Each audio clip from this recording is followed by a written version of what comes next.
This is the Minister of Foreign Affairs in Saudi Arabia talking about both Saudi Arabia and Qatar, a video that you do not and cannot miss. Could you say a few words about the falling out on the one hand of Saudi Arabia and the UAE on the one hand and Qatar on the other?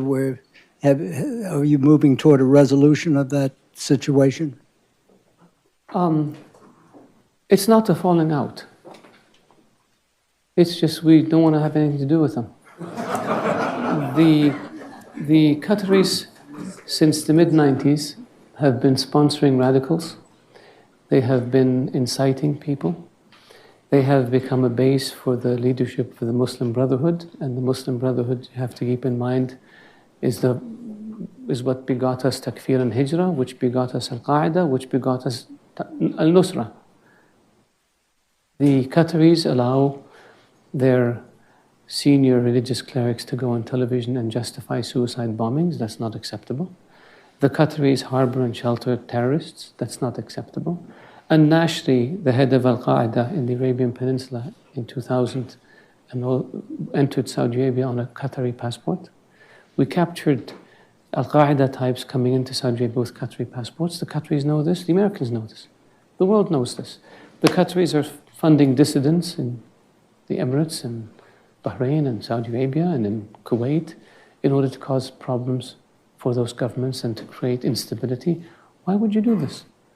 The Qataris pay ransom to terrorist groups, including $500 million to Hezbollah in Iraq, $50 million to Qasem Soleimani, according to text messages between the Qatari ambassador in Iraq and the foreign minister of Iraq, including, I don't know how much to Hezbollah in Lebanon. Is that acceptable?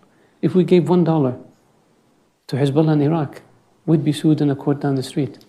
And so the Qataris use their media platforms to spread hate.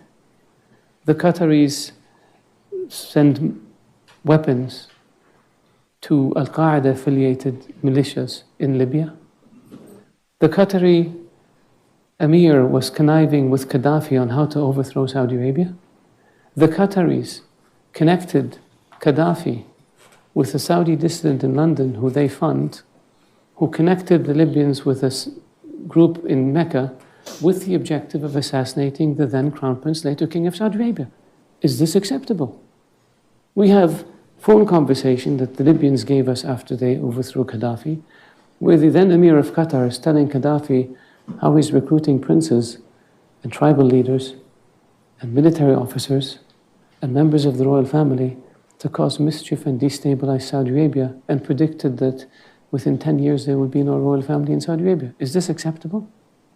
They do the same thing in Bahrain and in Kuwait and in the Emirates.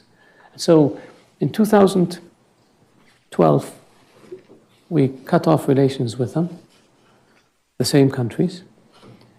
And a year later, they came back and agreed that they will end all of this nonsense. And they signed an agreement.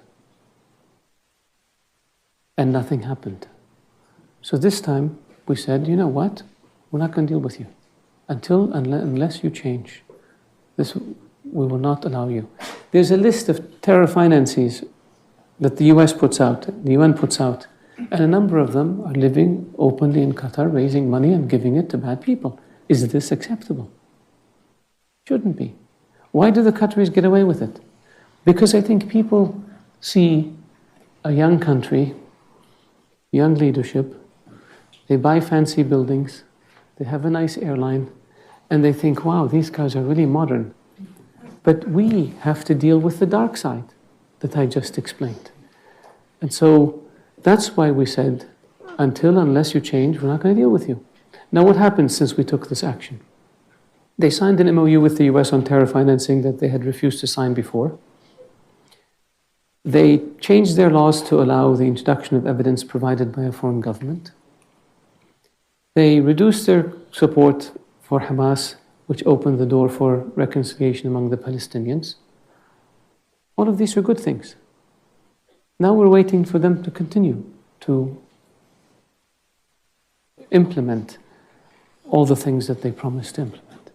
They refuse to engage in a dialogue about implementing these issues, and we refuse to talk to them. And so for us, and we've said this to them, we've taken the steps that we took. No dealing with Qatar.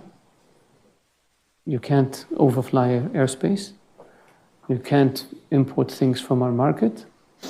We will not, the military cooperation is still ongoing because that's a GCC issue, and with the US, so we do that. But the other stuff is all frozen until they change. And I hope they change. And if they don't change, we're patient people. We'll wait for 10, 15, 20 years, 50 years. How long did it take you with Castro in Cuba? We can do the same with Qatar. We'll have no issue. It would be nice of them if they acknowledge that they have a problem, and then they can fix the problem. And the problem with the Qataris is they're still in denial. And we need to move them from denial to introspection so they can fix the problem. We have no hostility towards Qatar. We just vehemently oppose their behavior, which is very dangerous to us and has endangered our citizens and has endangered our security. And that's why we took the steps we took. Wow. I love this video. And I think that this is the media that needs to be pushed more, where it's not someone like me, an Israeli Jew, who's talking about why Qatar is such a liability for the Middle East, America, the foreign policy between the United States and the role that they play in trying to mitigate tensions here in the Middle East. Qatar this is where it stems from. I mean, he's poking at the core right now of the analogy that I made very early on in the beginning of this war, which is when somebody that has cancer goes to see a surgeon and they realize that they need to go in and surgically remove the cancer.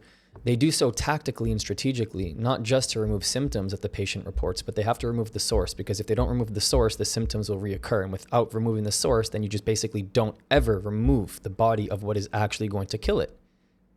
This is what needs to be done. Qatar needs a complete reframing of how they operate as a place, as an entity, as a regime, as a place that deploys proxy forces across the Middle East and abroad. What is their ultimate mission? And we need to be asking ourselves this question. UAE needs to, they ask themselves this question. Of course they don't want to have anything to do with it, because they don't represent what they represent. This is why Trump was invited to the UAE. This is why he goes there. This is why they have a good relationship with Israel. Democracies typically do that. And when you look at Hamas and Hezbollah and the Houthis, what matters the most, sorry, there's a dog barking. What matters the most to me isn't the leadership, isn't the prime ministers, the military bureau, the political bureau. What matters most to me are the people who live in these places and what they actually have to say. The boots on the ground reality means so much more than any politician, any political leader coming out talking about how dandy things are. What really matters are the people. And if you look really closely at the citizens of Lebanon, I'm talking about the Lebanese people, not those who are in Hezbollah. Hezbollah doesn't represent the Lebanese people the same way that Hamas does not represent all of the Palestinians inside of the Gaza Strip. I think that they represent many, but there are some who have now spoken out against Hamas. The people in Iran, the IRGC does not represent Iran. It's not synonymous with Iran. How do I know this? Because if you speak to the people of Iran, they'll tell you, make sure that you differentiate between the two. That's who we need to be listening to if we're going to talk about change and order in a place that needs it, that deeply, desperately needs it. If you know nothing about the Middle East, really, you've never heard of these places, you don't know where they are, I would suggest learning a little bit more about the people that live in these areas, and then form your opinion to differentiate between who seems like they're trying to solve things, who seems like they're trying to actually get to a better place in the world, and who seems like they're against that and trying to prevent that from happening, and how are they doing that? By disguising it as maybe that's their pursuit. That's what a resistance movement is. That's what Hamas has done. They have framed their project against Israel and Jews. They have framed it as this liberation movement that should be allowed to take place. And then you have people in the West who are basically giving them the clearance, the green, the go, the monopoly, just go, do it, and do whatever you need to do it. That's where we are. And it needs to stop. Thank you so much for all your support. I'll see you next video.